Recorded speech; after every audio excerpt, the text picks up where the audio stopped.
Welcome back to the channel. Today, we step into Fairmount Crest at the exact moment when a question that seems simple on the surface has the power to tear an entire family apart. A mysterious man suddenly appears and confronts June, forcing her to face the past of Tyrell and Samantha, and the most haunting question of all is whether one of them might be his biological child. But this isn't just about DNA tests or bloodlines. It's about something June is trying to bury even deeper than the truth itself. Something that could drag Martin into a war with no escape, turn Tyrell and Samantha into hostages of a secret, and fracture every relationship in Fairmount Crest in ways that can never be repaired. If you think this is just another lost parent, lost child drama, stay until the end, because the deeper we dig, the clearer it becomes. Some secrets aren't hidden to protect someone, they're hidden to cover up a far greater crime. Nightfall over Fairmount Crest always carried a kind of manufactured silence, the sort of quiet purchased with money, guarded gates, perfectly trimmed hedges, and an unspoken rule that every tragedy must unfold behind the soundproof glass of a mansion.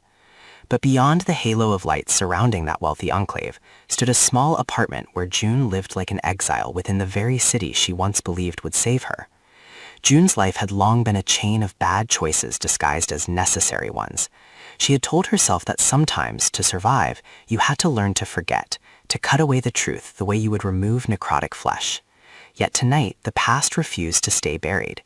It arrived with a dry knock at the door, with the silhouette of a strange man standing in a dark corridor, and with a question that lodged in June's throat like swallowed glass. Who were Tyrell and Samantha to her, and was one of them his child? The man did not resemble someone begging for money or pity. He carried the bearing of a man accustomed to giving orders, to investigating, to looking at others as files to be cross-checked rather than as people. June recognized that detestable confidence immediately, the confidence of men who believe that the moment they appear, the world must tilt off its axis to make room for their story. She hated it, but what made her blood run cold was a small detail: his eyes that reminded her of Tyrell when the boy tried to look strong, or of Samantha when the girl pretended to be carefree to mask her unease. Those associations were like a dull blade tearing through the defenses June had built over the years. He introduced himself with a name distant enough that June could not cling to it, yet familiar enough for her to know this was no fabrication. He said he had gone down too many dead ends, paid people who specialized in digging for information in the dark, and traced a name erased from medical records and rewritten in different ink: June. Along with that name were two children, Tyrell and Samantha, now grown, living in a family the local press once celebrated as a moral ideal. June did not need to hear more. He had not come to ask, he had come to take the truth. Being cornered ignited a fury in June that was both caustic and desperate. Anger that the past she tried to bury was being unearthed for sport.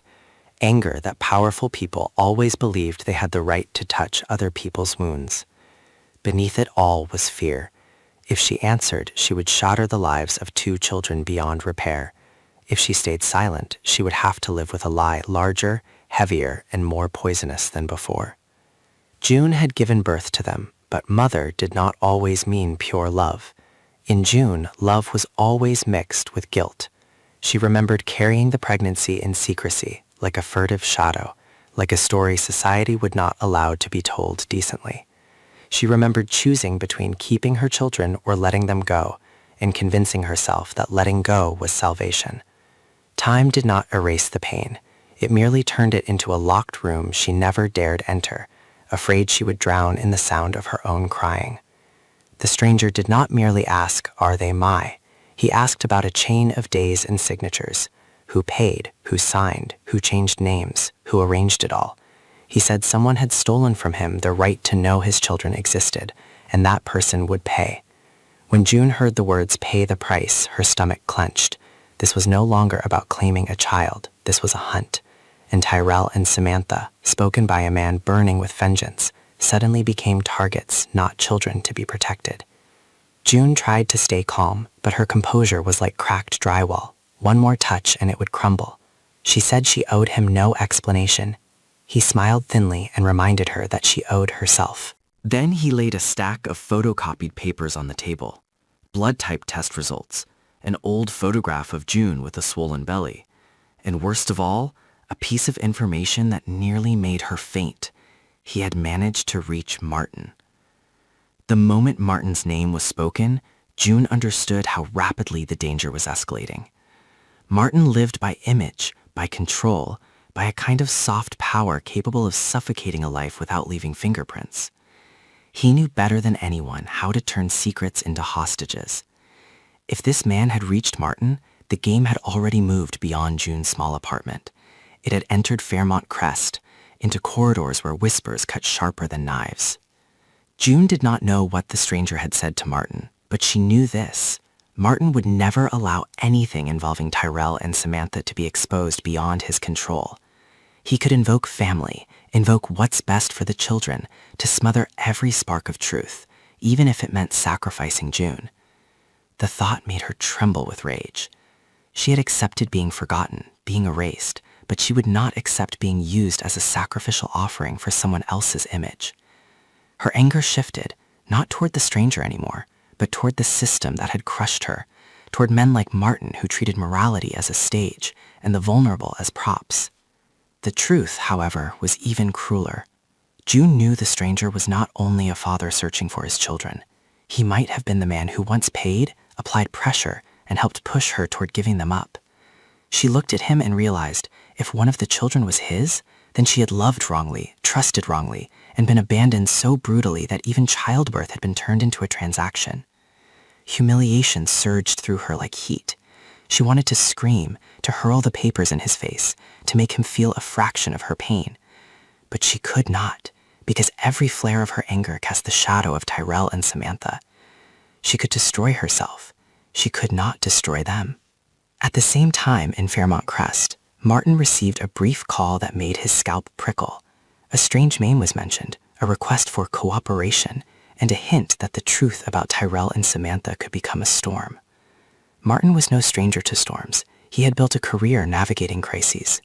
But this storm could upend the foundation because it touched the weakness he never wanted exposed, the children. Martin could endure scandal, gossip, even hatred, but not the prospect of Tyrell and Samantha being dragged from their lives to become headlines, weapons. His anger rose, not a hot outburst, but a cold, metallic fury of a man accustomed to control who suddenly felt a hand placed on what he considered sacred. Martin went to June not to inquire, but to shape the truth. He entered her apartment as if sealing a room full of mistakes. When June saw him, every repression bubbled up like poison. She despised how Martin wore legitimacy like a cloak, his gentle tone, his concern for the children, his manner of treating June as a mere margin of error in a family equation. She wanted to pierce that disguise with raw truth. The children were not Martin's moral project, not symbols for public praise, but she was afraid. Martin had power. He could call lawyers, call the police, turn June into a blackmailer, a disturbed woman, a threat. June knew the smell of paperwork and verdicts written in advance. Martin did not waste time. He said plainly, a man was digging, and June had to stop immediately. June laughed bitterly. Stop. She had not started anything. She had been found. Martin said if June cooperated, he would ensure she would be left in peace. The phrase sounded like a suspended sentence. It implied that if she did not cooperate, she would not be left in peace. Shame and rage collided with one undeniable reality. Martin was protecting the children, and June, despite hating him, wanted to protect them too. She was torn in two, between dignity and truth on one side, and Tyrell and Samantha's safety on the other. The stranger did not disappear. He watched, applied pressure, released baited signals. He approached Samantha indirectly, mentioning an old photograph, a childhood detail only someone close could know. Samantha began to feel something was wrong. Questions about origins, birth certificates, gaps in memory she had ignored because she believed family did not need proof. Tyrell reacted differently, with anger. He hated being reduced to a biological puzzle, hated the notion that belonging could be measured, as if love and upbringing meant nothing. His anger turned toward June, toward Martin, toward the world, and it was dangerous, because it made him ready to charge into the truth like fire, just to prove no one could control him. Martin tried to smother the flames, but only fed them. He tightened control, monitored phones, restricted information, locked doors with "for your own." To Martin, it was protection. To Tyrell, it was imprisonment. To Samantha, it was the most refined betrayal, being kept a child forever, denied the right to know who she was. June watched it unfold like a slow-motion accident.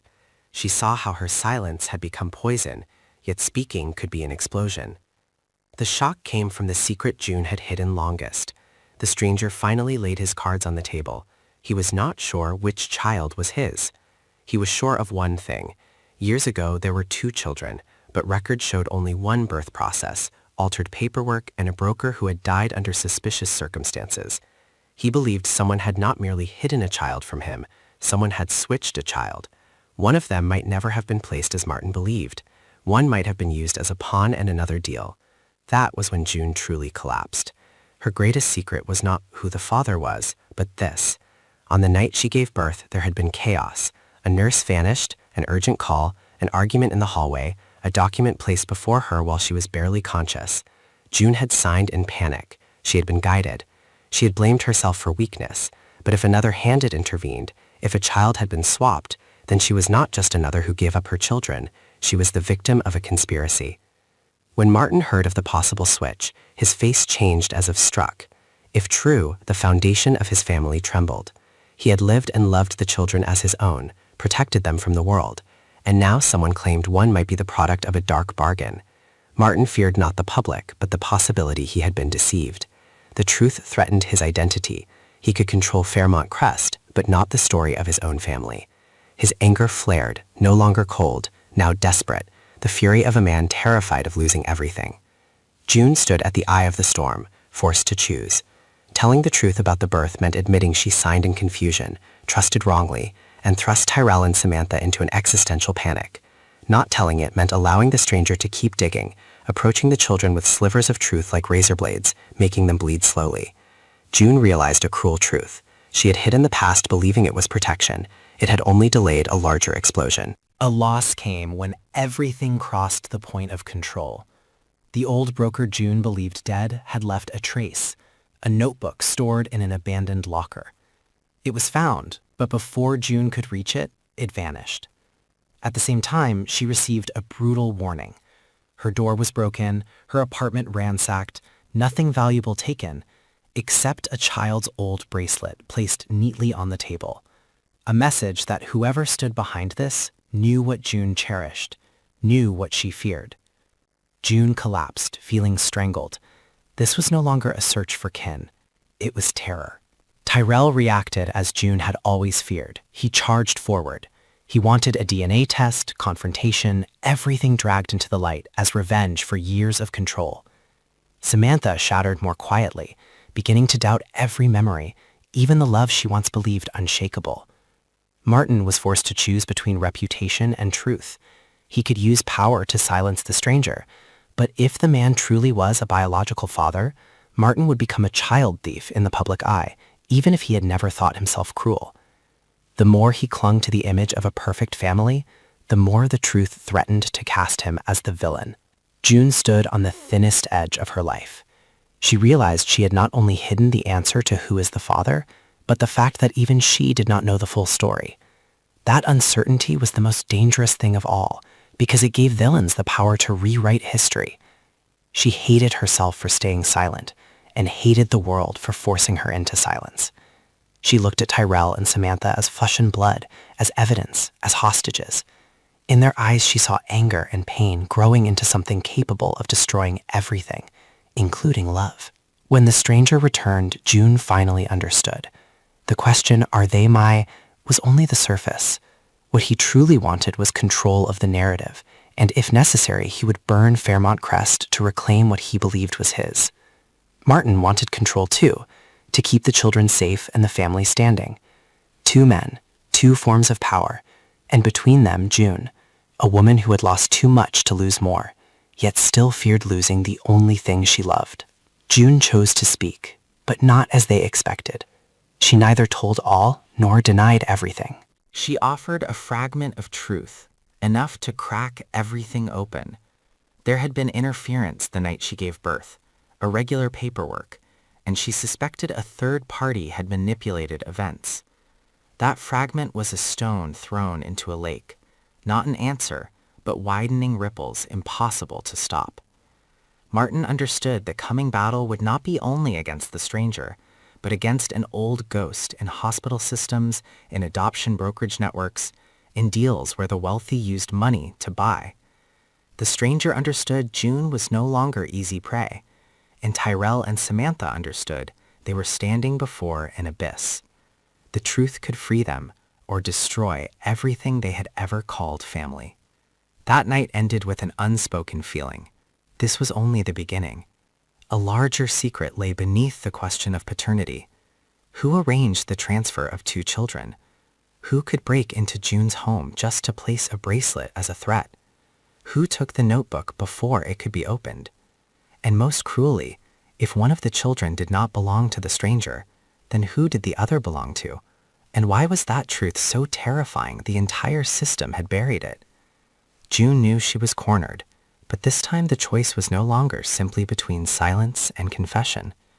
She had to choose between saving the children from the hunter pursuing them, or dragging them into the storm to claim the right to know who they were. And Martin, for the first time in his life, faced the risk of losing control, not of an election or a deal, but of the children he loved as his life. In Fairmont Crest, where people believed peace could be bought, a truth was growing like fire beneath polished floors, waiting to erupt and burn everything down.